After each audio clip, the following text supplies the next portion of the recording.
Wednesday, July 13th, 2011. As the sun rises over Coronado, Adam Shacknai walks into a scene of horror at the Spreckles mansion.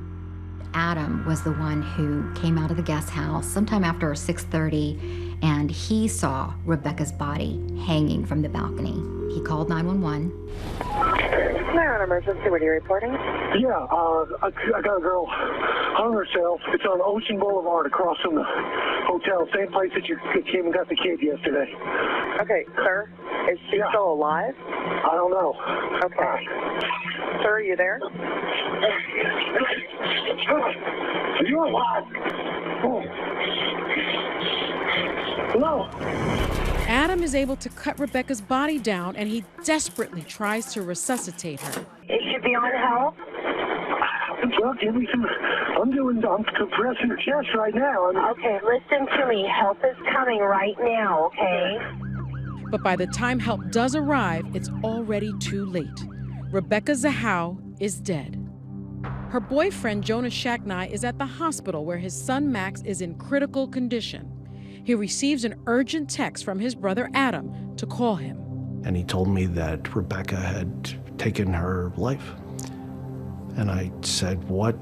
Can you imagine the impact of something like that when I was already facing, certainly the biggest crisis of my life? So yeah, it was surreal. But if Rebecca had taken her own life, it would be a truly puzzling way to commit suicide, as seen in these graphic police photos. No woman would bind their feet with rope, bind their hands behind their back, put a T-shirt around their neck, gag it in their mouth, and then jump over a balcony. Anybody that looks at this says this could not be a suicide. That's just impossible. 32-year-old Rebecca Zahau was found bound and hanging from a balcony News of of the historic... bizarre death at the famous mansion spreads like wildfire. As soon as we heard there was a dead body, a woman found nude, hanging off a balcony off the Spreckles mansion, oh my goodness, everybody was all over it. 6-year-old Max has died due to complications from a fall inside the home. The medical examiner... And the story becomes even more tragic when just 3 days after Rebecca's death, Max dies in the hospital. Maxie. I miss his presence. I miss his wisdom, his laughter, his love. I miss watching him grow up. With 2 mysterious deaths in the same house in the space of a few days, the San Diego Sheriff's Department launches a full investigation. The scene was pretty suspicious. We are not ready to determine whether it was a suicide or a criminal act. 2020 was able to obtain a copy of the Sheriff's Department's investigation into Rebecca's death, and it raises a number of questions. Rebecca's room is shrouded in mystery. One end of the red rope that she was hung with is tied to her bed. The other end leads out to the balcony where her footprints are found, as well as a man's boot print. Detectives note a curious book found on a shelf, Buckland's Complete Book of Witchcraft. As part of a rite, it shows drawings of a naked woman with her hands tied behind her back and mentions that red cord should be used. They would say, well, maybe she was into some things that were, of the occult or kinky or things like that. Perhaps the biggest enigma of all is found right on Rebecca's door. A cryptic message scrawled in black paint. She saved him. Can you save her? Nobody could figure out what it meant. It didn't really make any sense because we didn't know who he or she were. Suspicions of a possible homicide ratchet up when a neighbor comes forward, telling police she heard desperate screams coming from the direction of the mansion that night. I heard the woman yell and then yell for help. She went, ah, and then she yelled, help, help. Suspicion by investigators immediately falls on Adam Shacknai, the only one staying at Spreckles with Rebecca at the time.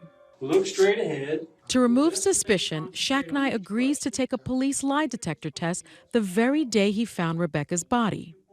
Regarding the death of Rebecca, did you yourself do anything to her that resulted in her death? No.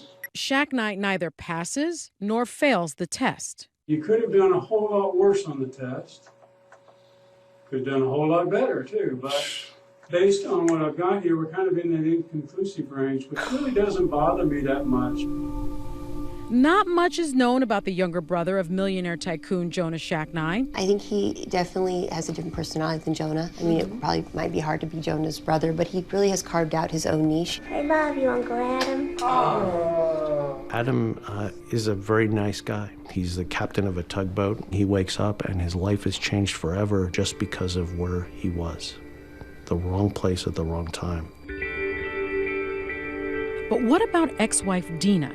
Remember, Rebecca's family talked of tension between her and Dina. And after Max's accident, police overheard Rebecca telling her sister that Dina is going to kill me. Dina definitely had a motive. Her son died under her ex-husband's girlfriend's watch. Adding fuel to the fire, an eyewitness comes forward, telling authorities he saw a woman matching Dina's description approach the mansion's front door late the night before Rebecca's death. Clouds of suspicion over the two deaths at Spreckles now hang heavy in the Coronado seaside air. But as the weeks pass, there are no arrests. Each day that went by was a day without answers, and it was frustrating. Finally, the sheriff's department calls a press conference to announce that they have solved the mystery. Were these deaths the result of criminal conduct? Hi everyone, George Stephanopoulos here. Thanks for checking out the ABC News YouTube channel. If you'd like to get more videos, show highlights, and watch live event coverage, click on the right over here to subscribe to our channel, and don't forget to download the ABC News app for breaking news alerts. Thanks for watching.